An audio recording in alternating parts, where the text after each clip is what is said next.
ବନ୍ଧୁଗଣ, ଆଜି ଆମେ ଏହି ଭିଡିଓରେ ସେହି ଚିହ୍ନଗୁଡ଼ିକ ବିଷୟରେ ବର୍ଣ୍ଣନା କରିବା ଯାହା ଥିଲା ମହିଳାମାନେ ବହୁତ ଭାଗ୍ୟବାନ ହୋଇଥାନ୍ତି। ଏହା ମଧ୍ୟ ଆମେ ଜାଣିବା ଯେ ସମୁଦ୍ର ଶାସ୍ତ୍ର ଅନୁସାରେ ଝିଅମାନଙ୍କର ନିଶ ଥିବାର ମାନେ କ'ଣ। ଏମିତି ତ ହିନ୍ଦୁ ଧର୍ମରେ ମହିଳାମାନଙ୍କୁ ଘରର ଲକ୍ଷ୍ମୀ କୁହାଯାଏ ଏବଂ ସେମାନଙ୍କୁ ମଧ୍ୟରେ ପୂଜା କରାଯାଏ। ଏହିପରି ବି ହିନ୍ଦୁ ପରିବାରରେ ଗୋଟିଏ ଝିଅ ଜନ୍ମ ହୁଏ, ତେବେ ଲୋକମାନେ କହୁଛନ୍ତି ଯେ ଘରକୁ ଲକ୍ଷ୍ମୀ ଆସିଛନ୍ତି। ଏହା ବ୍ୟତୀତ ଜଣେ ଝିଅ ବଡ଼ ହୋଇ ବିବାହ କରେ। ଯେତେବେଳେ ସେ ପ୍ରଥମ ଥର ପାଇଁ ତାଙ୍କ ଶାଶୁ ଘରକୁ ଆସେ, ଲୋକମାନେ କହନ୍ତି ଯେ ସେମାନଙ୍କର ଘରକୁ ଲକ୍ଷ୍ମୀ ଆସିଛନ୍ତି। ଅର୍ଥାତ୍ ଝିଅମାନଙ୍କୁ ଦେବୀଙ୍କ ଆଖ୍ୟା ଦିଆଯାଏ। ଯଦିଓ ପ୍ରତ୍ୟେକ ଝିଅ ନିଜ ପିତାମାତାଙ୍କ ପାଇଁ ସୌଭାଗ୍ୟ ଆଣିଥାନ୍ତି, ତଥାପି ସାମୁଦ୍ରିକ ଶାସ୍ତ୍ରରେ ମହିଳାମାନଙ୍କର ବିଶେଷତ୍ୱ ଉଲ୍ଲେଖ କରାଯାଇଛି। ବନ୍ଧୁଗଣ, ଏହି ଦୁନିଆରେ ମହିଳାମାନଙ୍କର ଏକ ବଡ଼ ଅବଦାନ ଅଛି, କାରଣ ସେମାନେ ନୂତନ ଜୀବନ ସୃଷ୍ଟି ମୂଳଦୁଆ ଅଟନ୍ତି।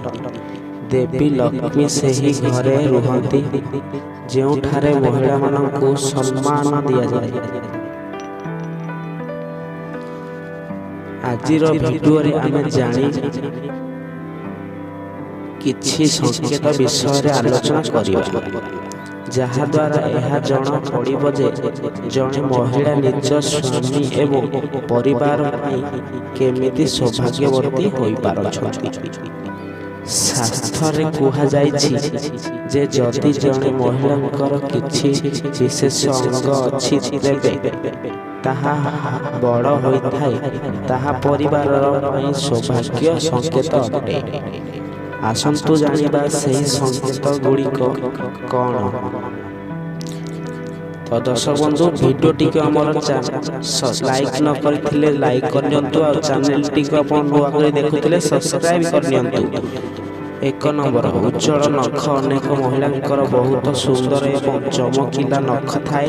ଚମକିଲା ଗୋଲାପୀ ନଖ ଝିଅମାନଙ୍କର ଉତ୍ତମ ସ୍ୱାସ୍ଥ୍ୟ ଏବଂ ଉତ୍ତମ ଚରିତ୍ରକୁ ସୂଚିତ କରେ। ସେ ଉଭୟ ସ୍ୱାମୀ ଏବଂ ପରିବାରର ସୁଖ ଦୁଃଖର ଯତ୍ନ ନେଇଥାନ୍ତି। ସବୁ କାମ ସମ୍ପୂର୍ଣ୍ଣ ଖୁସିରେ ବା ଇଚ୍ଛାରେ କରିଥାନ୍ତି। ଯେଉଁ ମହିଳାଙ୍କର ଗୋଡ଼ର ମଧ୍ୟମ ଗୁଳିକୁ ବଡ଼ ହୋଇଥାଏ, ସେ ବହୁତ ଦୁର୍ଭାଗ୍ୟଶାଳୀ ହୋଇଥାନ୍ତି। ଏହିପରି ମହିଳାଙ୍କୁ ବିବାହ କରିବା ପୂର୍ବରୁ ଆପଣମାନେ ଅନେକ ଥର ଏହା ବିଷୟରେ ଚିନ୍ତା କରିବା ଉଚିତ। ନମ୍ବର 2, ବାମ ଗାଲରେ କଳାଜାଇ। ଯେଉଁ ମହିଳାଙ୍କର ବାମ ଗାଲରେ କଳାଜାଇ ଥାଏ, ସେ ଭଲ ଖାଦ୍ୟ ଖାଇବାକୁ ବହୁତ ଭଲ ପାଆନ୍ତି ଏବଂ ସମସ୍ତ ପ୍ରକାରର ରୋଷେଇ କରିବାରେ ସୂଚି ରହିଥାନ୍ତି। ସେହିମାନେ ନିଜ ପରିବାରର ଭଲ ଯତ୍ନ ନିଅନ୍ତି ଓ ଭଲ ଖାଦ୍ୟ ରାନ୍ଧି ଖୁଆନ୍ତି, ଯେଉଁଥିପାଇଁ ତାଙ୍କ ପରିବାର ତାଙ୍କ ସହିତ ସଦାସର୍ବଦା ଖୁସି ହୁଅନ୍ତି। ନମ୍ବର 3, ଯେଉଁ ମହିଳାମାନଙ୍କର ନାକ ଲମ୍ବା, ସେମାନେ ଶାନ୍ତିପୂର୍ଣ୍ଣ ଭାବରେ ସବୁ ପ୍ରକାରର ସମସ୍ୟା ସମାଧାନ କରିବାରେ କ୍ଷମତା ରହୁଥାନ୍ତି। ଏହି ମହିଳାମାନେ ଖର୍ଚ୍ଚ କରିବାକୁ ଭଲ ପାଆନ୍ତି, କିନ୍ତୁ ସେମାନଙ୍କ ଦ୍ୱାରା ଖର୍ଚ୍ଚ ହୋଇଥିବା ଅର୍ଥ କଦାପି ନଷ୍ଟ ହୁଏ ନାହିଁ।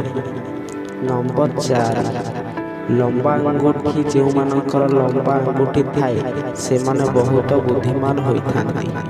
ସେମାନେ ପଢ଼ିବାକୁ ଏବଂ ଲେଖିବାକୁ ବହୁତ ଭଲ ପାଆନ୍ତି। ଏହିପରି ମହିଳାମାନେ ଅନାବଶ୍ୟକ ଖର୍ଚ୍ଚ କରନ୍ତି ନାହିଁ। ଏହିପରିକି ଯଦି ସେମାନଙ୍କୁ ଟଙ୍କା ଦିଆଯାଏ, ତେବେ ସେମାନେ ଏହାକୁ ଦ୍ୱିଗୁଣିତ କରିବା ପାଇଁ ଚେଷ୍ଟା କରିଥାନ୍ତି। ତାଙ୍କ ପରିବାର ଏବଂ ସ୍ୱାମୀ ସବୁବେଳେ ତାଙ୍କ ଉପରେ ଖୁସି ରହନ୍ତି। ନମ୍ବର 5, ଗୋଲାପୀ ପାଦରେ। କେଉଁ ମହିଳାମାନଙ୍କର ପାଦ ଗୋଲାପୀ ବହୁତ ନରମ ଏବଂ ସମ୍ପୂର୍ଣ୍ଣ ବିକଶିତ, ସେମାନେ ନିଜ ପ୍ରେମକ ବା ସ୍ୱାମୀଙ୍କୁ ବହୁତ ଖୁସି ରଖନ୍ତି। ଏହା ବ୍ୟତୀତ ଶାରୀରିକ ସମ୍ପର୍କ ପ୍ରତି ସେମାନଙ୍କର ବହୁତ ଆଗ୍ରହ ଥାଏ। ଏମିତି କିଛି ସେମାନଙ୍କ ସ୍ୱାମୀ ବା ପ୍ରେମିକ ସର୍ବଦା ସେମାନଙ୍କ ନିକଟରେ ରହୁଥାନ୍ତି, କାରଣ କୌଣସି ବି ସ୍ୱାମୀ କିମ୍ବା ପ୍ରେମିକ ନିଜ ପତ୍ନୀ କିମ୍ବା ପ୍ରେମିକା ଠାରୁ କେବଳ ତାଙ୍କୁ ପ୍ରେମ ଆଶା କରନ୍ତି ଏବଂ ଏଠାରେ ଏହି ମହିଳାମାନେ ସର୍ବଦା ଆଗରେ ଥାନ୍ତି। ଅର୍ଥାତ୍ ଯଦି ଜଣେ ପୁରୁଷ ଏହିପରି ମହିଳାଙ୍କୁ ବିବାହ କରନ୍ତି, ତେବେ ସେ ସର୍ବଦା ଖୁସି ରହିବେ। ନିଜ ପତ୍ନୀଙ୍କ ବିରୋଧରେ ତାଙ୍କ କୌଣସି ଅଭିଯୋଗ ରହିବ ନାହିଁ। ନମ୍ବର 6, ପାଦ ତଳେ ତ୍ରିଭୁଜ। ସାମୁଦ୍ରିକ ଶାସ୍ତ୍ର ଅନୁଯାୟୀ ମହିଳାଙ୍କର ପାଦ ତଳେ ଅନେକ ଗଭୀର ରହସ୍ୟ ଲୁଚି ରହିଛି। ସେହି ମହିଳାମାନଙ୍କର ପାଦ ତଳେ ଏକ ତ୍ରିଭୁଜ ଚିହ୍ନ ଥାଏ। ସେମାନେ ବହୁତ ଚତୁର ଏବଂ ବହୁତ ବୁଦ୍ଧିମାନ ହୋଇଥାନ୍ତି। ସେମାନେ ବହୁତ ବୁଝି ସୁଝି ଏବଂ ପୁରା ବିଚାର କରି ସବୁ କାର୍ଯ୍ୟ କରିଥାନ୍ତି।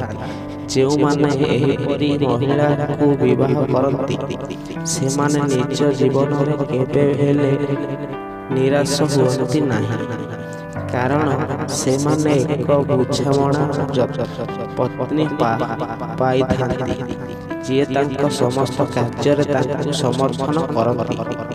ଯେଉଁ ମହିଳାମାନଙ୍କର ପାଦରେ ଏକ ତ୍ରିକୋଣୀ ଚିହ୍ନ ଥାଏ, ସେହିମାନେ ପ୍ରକୃତରେ ସୌଭାଗ୍ୟବାନ ହୋଇଥାନ୍ତି। ନମ୍ବର 7, ବଡ଼ ଆଖି। ସମସ୍ତେ ବଡ଼ ଆଖି ଥିବା ମହିଳାମାନଙ୍କୁ ଅଧିକ ପସନ୍ଦ କରନ୍ତି। ଲୋକମାନେ ପ୍ରାୟତଃ ଏହିପରି ମହିଳାଙ୍କ ଆଖିରେ ହଜିଯାଆନ୍ତି। ଯେଉଁ ମହିଳାଙ୍କର ବଡ଼ ଆଖି ଥାଏ, ସେହି ମହିଳାଙ୍କୁ ହରିଣ ଆଖି ଆଖ୍ୟା ଦିଆଯାଇଥାଏ। ବାସ୍ତବରେ ବଡ଼ ଆଖି ଥିବା ମହିଳାମାନେ ନିଜ ଜୀବନରେ ସର୍ବଦା ପ୍ରେମ ଏବଂ ସୁଖ ପାଇଥାନ୍ତି। ସେମାନଙ୍କ ଜୀବନରେ କୌଣସି ପ୍ରକାରର ଅଭାବ ହୋଇନଥାଏ। ନମ୍ବର 8, ନାକ ଉପରେ କଳା ଯାଇ। ଆପଣଙ୍କ ନିଶ୍ଚିତ ଭାବରେ ଅନେକ ମହିଳାଙ୍କ ମୁହଁରେ କଳା ଯାଇ ଦେଖିଥିବେ, କିନ୍ତୁ ଚେହେରାରେ କିଛି ସ୍ଥାନରେ ଯାଇ ରହିଥିବାର ଅତ୍ୟନ୍ତ ଶୁଭ ବୋଲି ବିବେଚନା କରାଯାଏ। ଏଭଳି ତ କଳା ଯାଇ କେବଳ ଭାଗ୍ୟଶାଳୀ ମହିଳାଙ୍କ ମୁହଁରେ ମିଳିଥାଏ। ବାସ୍ତବରେ ଯଦି କୌଣସି ମହିଳାଙ୍କ ନାକ ପାଖରେ ଯାଇଥାଏ, ତେବେ ଏହିପରି ମହିଳାମାନେ ବହୁତ ଭାଗ୍ୟବାନ ବୋଲି ବିବେଚନା କରାଯାଏ। ନମ୍ବର 9, ସୁନ୍ଦର ଓ ଲମ୍ବା କେଶ। ଯେଉଁ ମହିଳାଙ୍କର କେଶ ବହୁତ ସୁନ୍ଦର ଏବଂ ଲମ୍ବା ହୋଇଥାଏ, ସେହି ମହିଳାମାନେ ସାଧାରଣତଃ ଦେବୀ ଲକ୍ଷ୍ମୀଙ୍କ ପରି ହୋଇଥାନ୍ତି। ଏପରି ମହିଳା ଯେଉଁ ଘରେ ବିବାହ କରନ୍ତି, ସେହି ଘରକୁ ସୌଭାଗ୍ୟ ଆଣିଥାନ୍ତି। ସେହି ଘରର ଏବଂ ପରିବାରର ସର୍ବଦା ଧନରେ ପରିପୂର୍ଣ୍ଣ ହୋଇଥାଏ। ନମ୍ବର 10, ଶରୀରର ଏବଂ ଏପରିକି କେଶ ବିଷୟରେ ସାମୁଦ୍ରିକ ଶାସ୍ତ୍ରରେ ଏପରି ଅନେକ କଥା ବର୍ଣ୍ଣନା କରାଯାଇଛି।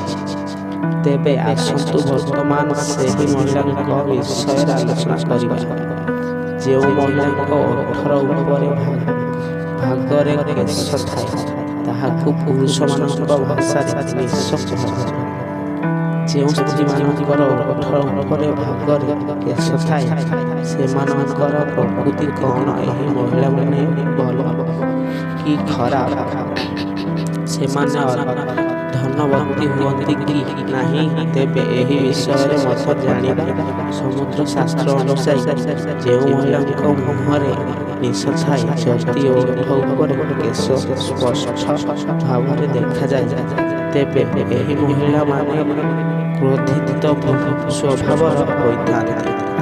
ଏହିପରି ମହିଳାମାନେ ନିଜ କଥା ମନେଇବାରେ ଏବଂ ନିଜ ସ୍ୱାମୀଙ୍କ ଉପରେ ହୁକୁମ ଚଳାଇବାରେ ପାରଙ୍ଗମ ଅଟନ୍ତି। ବେଳେବେଳେ ସେମାନଙ୍କର ପ୍ରକୃତି ଅତି ନିଷ୍ଠୁର ହୋଇଥାଏ। ସେ କୌଣସି ପରିସ୍ଥିତିରେ ନିଜ ମତ ଅନୁଯାୟୀ କାମ କରାଇଥାନ୍ତି ଓ ସେଥିପାଇଁ ସେମାନେ କିଛି ବି କରିପାରନ୍ତି। ଏଣୁ ଏହିପରି ମହିଳା ସମଗ୍ର ପରିବାରକୁ ନିଜ ଅନୁଯାୟୀ ଯଦି କେହି ତାଙ୍କ କଥା ଶୁଣନ୍ତି ନାହିଁ ତେବେ ସେ ବହୁତ କ୍ରୋଧୀ ହୁଅନ୍ତି। ଏପରି ମହିଳା ସମଗ୍ର ପରିବାରକୁ ବହୁତ କଷ୍ଟ କରାଇ ଦେଇଥାଏ। ଘରର ଧନ ଏବଂ ସମ୍ପତ୍ତି ନଷ୍ଟ ହୋଇଯାଇଥାଏ। ଏହି ପରିବାରର ସୁଖ ଶାନ୍ତି ଏବଂ ଧନ ସବୁ ଚାଲିଯାଏ।